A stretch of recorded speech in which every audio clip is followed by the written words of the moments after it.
A long time ago, in a land far away, there was a man called Napoleon Bonaparte. He was a powerhouse who made a huge impact on history. Napoleon was born on the island of Corsica in 1769. When he was a child, he dreamed of doing big things like conquering empires and taking over the world. That's a pretty ambitious 7-year-old. As he got older, Napoleon put his dream into action. He joined the French army and quickly rose through the ranks. Before long, he was leading his own army and winning battles left and right. This was a time of great upheaval in France as the people had just decided to get rid of their royal family. Napoleon began thinking, well, if they're gone, maybe I should be the next ruler. His big break came in 1799 when he launched a coup. Basically, he overthrew the government and put himself in charge. As the ruler of France, Napoleon made fancy new laws, built a bunch of awesome buildings, and improved living conditions. He also made positive changes to their schools. But his real passion was warfare. He loved leading his armies into battle and showing everyone who was boss. Remember, he didn't only want to rule France, but take over the world.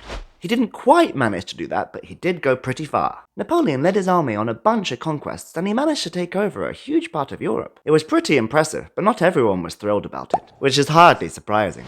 Napoleon had a lot of enemies who banded together to take him down. After a while, they even succeeded, at least temporarily. He was exiled to the island of Elba, which basically meant they told him to go there and stay there forever, like an open-air prison. After only 10 months though, he escaped and fought his opponents who couldn't believe that they had to go through all that again. After many battles, he was finally defeated at Waterloo. He was exiled again, this time to a tiny island called St. Helena, where he spent the rest of his days.